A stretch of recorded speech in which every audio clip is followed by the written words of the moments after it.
अखण्डमण्डलाकारं व्याप्तं येन चराचरं तत्पदं दर्शितं येन तस्मै श्रीगुरवे नमः।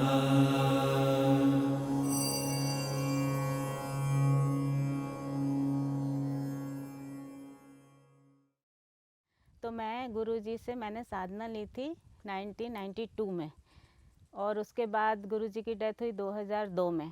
तो मैं ये जो 8-10 साल थे वो मैं गुरुजी के संपर्क में रही हूँ।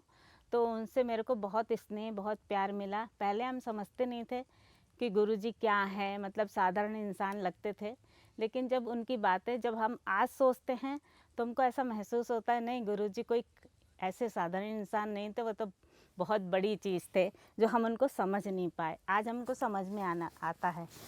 तो मैं यही कहना चाहूँगी कि जब मैंने गुरुजी से साधना वाले, एक बार हम लोगों का अहमदाबाद जाने का प्रोग्राम बना, तो गुरुजी ने ये बोला सबको कि जो भी साधक है सिर्फ वही जा सकता है, बाकी कोई नहीं जा सकते। तो उस समय इन्होंने साधना ले रखी थी, बाकी मेरी फैमिली ने साधना नहीं ले रखी थी। तो हुआ क्या कि अब इन्होंने कहा कि हम लोग तो अहमदाबाद जा रहे हैं और तुम लोग तो नहीं जा सकते। तो मैंने कहा क्यों? बोले कि नहीं, वो तो तुमने साधना नहीं ली है। तो मैंने कहा ठीक है, मन मार के हम रह गए। उन्होंने कहा ठीक है, कोई बात नहीं। लेकिन फिर ये कहने, पता नहीं ये बातें घूम फिर के गुरुजी के पास कैसे पहुंची, मुझे नहीं पता। तो गुरुजी ने कहा नहीं नहीं, आप लोग, आपकी पूरी फैमिली जाएगी, ऐसा नहीं है। तो बोले पर गुरुजी ने साधना नहीं ली। कोई बात नहीं, वो तो सब जाएंगे, बोले आप बोल दीजिए। तो हमें खुशी का ठिकाना तो नहीं रहा। लेकिन क्या हुआ कि इस बीच में जब जाना था, उस बीच में थोड़ा सा डिस्टेंस था टाइम का, तो मैंने सोचा कि क्यों ना साधना ले लें। तो मैंने सोचा कि चलो साधना ले लेते हैं। मैंने इनसे बोला कि आप सुनो, गुरुजी से पूछ आइए कि मेरे को साधना दे देंगे क्या, या शायद मैं ही आई थी। तो मैंने कहा गुरुजी से, मैंने कहा गुरुजी मुझे साधना चाहिए। मुझे साधना क्यों चाहिए? मैंने कहा मेरा मन है साधना लेने का। तो बोले कि, और फिर मैंने कहा अहमदाबाद जाना है गुरुजी, तो मुझे साधना चाहिए पहले, ऐसे नहीं जाऊंगी मैं। तो बोलने लगे कि ठीक है, हम आपको अहमदाबाद में साधना दे देंगे। तो मैंने कहा ठीक है। अब उनसे इसके आगे कुछ आप बोल नहीं सकते उनसे, उन्होंने बोल दिया मतलब बोल दिया। वैसे भी हिम्मत नहीं होती थी उनसे ज़्यादा बात करने की। तो मैंने कहा ठीक है। फिर भैया अहमदाबाद गए, वहाँ पर भी हम लोगों की गुरुजी से मिलने का एक टाइम रहता था कि सारे लोग मिलने का एक टाइम रहता था। तो हम लोग 8-10 महिलाएं रहती कि इकट्ठा मिलने जाते थे। तो वहाँ मिलने गए तो गुरुजी कहने, तो मैंने सोचा कि गुरुजी से बोलूँ तो मैं, गुरुजी ने कहा था अहमदाबाद में देने के लिए। तो बड़ी हिम्मत करके मैंने उनसे पूछा, मैंने कहा गुरुजी वो आपने साधना के लिए देने के लिए बोला था। तो बोलने लगे कि तो आप कब देंगे? तो बोलने लगे, थोड़ा सोच के बोलने लगे कि हम आपको राटी में देंगे। तो मैंने कहा, मेरे मन में मतलब आया विचार, मैं वो आपको बता रही हूँ। मैंने कहा अरे यार, ये कितना झिला रहे हैं मुझे। तो कभी कहते राटी में देंगे, कभी कहते दे क्यों नहीं रहे साधना। मैंने कहा ठीक है। उसके बाद भी हम लोग वापस आ गए। मेरे मन में तब से तो था मुझे साधना लेनी है। फिर मैंने इनसे 1-2 बार कहा, मैंने कहा आप गुरुजी से पूछ के आना मुझे साधना कब देंगे। फिर इन्होंने एक बार पूछ के गए तो बोलने लगे कि हाँ, तो उनसे कह दीजिएगा कि वो कल सुबह 8 बजे नहा धो के तैयार होके आ जाएं। तो फिर मैं नहा धो के सुबह तैयार होके, मेरी छोटी वाली बेटी 1.5 साल की थी, फिर मुझे तब उन्होंने साधना दी थी 92 में। तो उसके बाद ये 8-10 साल उनके रहते, वो गुरुजी क्या है आखिरी में बीमार रहने लगे थे, तो खाना नहीं बना पाते थे, तो खाना अपने यहाँ से जाता था। मैं इसलिए नहीं कह रही, मतलब कोई वो नहीं है, पर वो खाना उनको अच्छा लगता था क्योंकि सिंपल खाते थे वो भी। तो खाना जाता था, बड़ा वाला छोटा वाला बेटा लेके जाता था खाना। तो फिर जब हम लोग क्या हुआ, बीच में शिफ्ट हो गए भोपाल सब, तो उन्होंने मुझसे बोला था कि हम मिलने आए थे तो गुरुजी कि हमको आपके खाने की आदत पड़ गई है, और अब हमारा कैसे क्या होगा, किसके हाथ का, हमको हर किसी के हाथ का पसंद नहीं आता है। मुझे बहुत बुरा लगा था उस दिन, मुझे मतलब रोना आ गया एक्चुअली। मैंने कहा यार, मतलब बुरा भी लगा, मजबूरी भी थी, जाना तो था ही। फिर वो भी हुआ। फिर छोटा वाला मेरा बेटा खाना लेके आता था हमेशा, न्यूज़पेपर लेकर खाना लेने की ड्यूटी उसकी थी। एक बार पता नहीं कैसे उसके हाथ से ना गुरुजी को ऐसे टिफ़िन दे रहा था और वो टिफ़िन गिर गया और वो पूरा खाना बिखर गया। अब मतलब वो तो डर गया एकदम से। तो गुरुजी ने कहा कोई बात नहीं, कोई बात नहीं। थोड़ा लेट हो गया था खाना उस दिन, तो गुरुजी ने कहा रुको।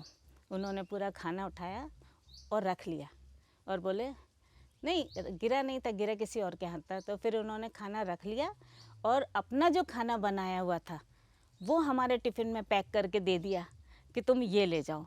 उस दिन हमने पहली बार गुरुजी के हाथ का खाना खाया, तो इतना टेस्टी खाना, मतलब सिंपल खाना था लेकिन इतना टेस्टी था। हम लोग पिकनिक मनाने आते थे हमेशा यहाँ पर। ये हम लोग सारी औरतें मिलके, एक बार आंवला नवमी के यहाँ पे आंवले का पेड़ लगा हुआ है कहीं, आंवला नवमी का समय था, तो हम लोग सारी औरतें आए। तो क्या होता था, पूजा करते हैं हम लोग आंवला नवमी पे, तो पेड़ की पूजा करते हैं। तो हल्दी रोरी चावल चढ़ाना, परिक्रमा लगाना, आरती करना, ये सब करते हैं। तो उस दिन हम लोग यहाँ पर टिफ़िन लेके आते थे, बिना परमिशन के हम लोग आ नहीं सकते थे। पहले उनकी परमिशन लेनी पड़ती थी कि गुरुजी हम लोग पिकनिक मना रहे हैं, तो वहाँ महिलाएं आ सकती हैं क्या? तो बोले कि हाँ हाँ आ सकती हैं। फिर हम लोग यहाँ आए, हमने पूजा वूजा करी। हम लोगों को किसी को कुछ नहीं पता, लेकिन गुरुजी यहाँ खिड़की में से सब कुछ देख रहे थे। ये खिड़की में से सब देख रहे थे, तो हम लोग को कुछ नहीं पता। फिर हम लोग अपना उधर पीछे की तरफ जाके पट्टा बिछा के बढ़िया अपना खाना वाना खा रहे थे। सबसे पहले गुरुदेव का थाली निकाल के उनको दे दिए। फिर खाना वाना खा के फिर हम लोग थोड़ी देर गुरुजी के पास बैठते थे। बैठे हुए थे तो गुरुजी ने सबसे पहला क्वेश्चन हमसे यही किया कि बोले कि ये बताइए कि आप ये पेड़ की पूजा क्यों कर रहे थे?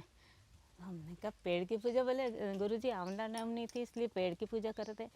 नहीं, तो हमको आपको यही तो बताना चाह रहे हैं, पेड़ की पूजा करने से कुछ नहीं होता है, पेड़ की पूजा करने से कुछ नहीं होता। वो आंवले का पेड़ है, आप आंवले खाइए, वो आपको फ़ायदा करेंगे। ये पेड़ की पूजा करने से कुछ नहीं होता, आज से सब बंद कर दीजिए पेड़ वेड़ की पूजा।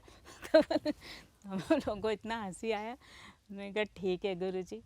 और फिर गुरुजी के सानिध्य में बहुत अच्छा तो लगता था, बहुत अच्छे थे गुरुजी। अब क्या बताऊँ मैं, मुझे तो बहुत ही मतलब अब एहसास होता है कि काश वो आज होते तो हमको बहुत अच्छा लगता। मतलब मैं बोल नहीं सकती, याद तो उनकी बहुत आती है और वो हमेशा हमारे दिल में रहते हैं, कहीं नहीं गए, वो हमारे पास हैं। हमको हमेशा उनकी याद आती रहेगी। हमको बस मैं अब इतना ही बोल पाऊँगी। परमपिता बाबा की जय, परमपिता बाबा की जय, गुरुदेव की जय। गुरुजी के लिए मैं 2 लाइन गाना चाहती हूँ। यह फरियाद मालिक आते हो क्यों नहीं तुम, यह फरियाद मालिक आते हो क्यों नहीं तुम, कैसे रिझाऊं तुझे, कैसे रिझाऊं तुझे, मुझे है नहीं मालूम, मुझे है नहीं मालूम, आते हो क्यों नहीं तुम, आते हो क्यों नहीं तुम। मैं चाहती हूँ कि गुरुदेव मेरे, एक तो मैं इस चीज़ में भी लकी हूँ कि मेरे पूरे परिवार ने गुरुजी से साधना ली है, और मुझे ऐसा लगता है कि मुझे हर जन्म में गुरुदेव ही गुरु के रूप में मिलें, ये मेरी इच्छा है।